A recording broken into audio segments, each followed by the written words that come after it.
যখন মদিনার গুরুত্ব কমে যাবে ঠিক তখনই জেরুজালেমের গুরুত্ব বেড়ে যাবে। সারা ওয়ার্ল্ডের মাথা ব্যথার কারণ জেরুজালেম।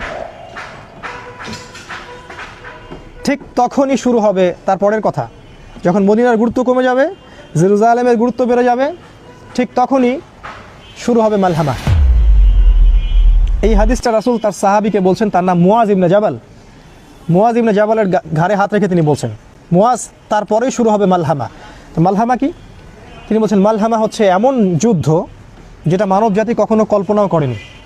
যে যুদ্ধে প্রত্যেক 100 জন সৈন্যর মধ্যে 99টা সৈন্য মারা যাবে। যারা ন্যাটোতে আছে তারা যেন হাদিসটা ভালো করে শুনে নেয়, কারণ তারা খুব উৎসাহিত ফিল করছে আমরা রাশিয়ার সাথে নিউক্লিয়ার ওয়ারে যাব। তারা খুব ভালো করে যেন শুনে রাখে যে প্রত্যেক 100 জনের মধ্যে 99টা সৈন্য সেই যুদ্ধে মারা যাবে। তার মানে এই যুদ্ধটা কোনো কনভেনশনাল যুদ্ধ হবে না, এটা হবে নিউক্লিয়ার যুদ্ধ, যার ফলে এই পুরো বিশ্বের চেহারাটাই বদলে যাবে। হয়তো এতগুলো কান্ট্রি আর থাকবে না, মানুষের সংখ্যা অনেক কমে আসবে, আর যারা বেঁচে থাকবে ওরাও থাকবে হরিবল একটা দেশের, হরিবল একটা কান্ট্রির মধ্যে। তারা ফুড পাবে না, পানি পাবে না, ইলেকট্রিসিটি, টেকনোলজি কিছুই পাবে না। Everything will be destroyed.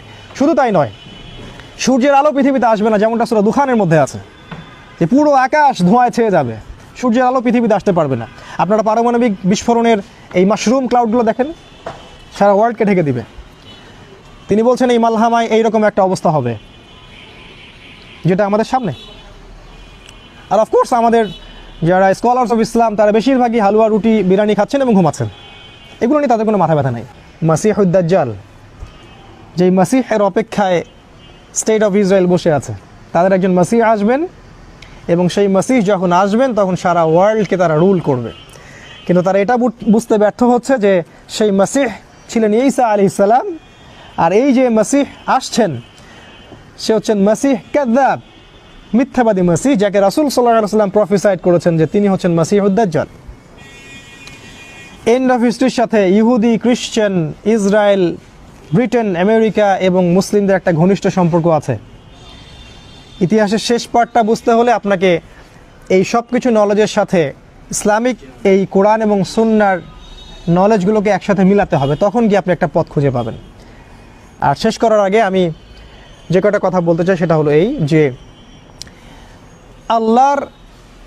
আল্লাহ এবং তার রাসূল আমাদেরকে যা বলেছেন, আল্লাহ এবং তার রাসূল আমাদেরকে যা বলেছেন, দেখুন খেয়াল করে, যে ইহুদিরা দাজ্জালকে ফলো করবে, বি কেয়ারফুল, ইহুদিরা দাজ্জালকে ফলো করবে এবং দাজ্জাল জেরুজালেম থেকে বের হয়ে বলবে আমি মাসিহ। যদি এমন একজন মানুষ জেরুজালেম থেকে বের হয়, অবশ্যই তিনি একজন মানুষ, সে কোনো সভ্যতা নয়, এটাও ক্লিয়ার করে।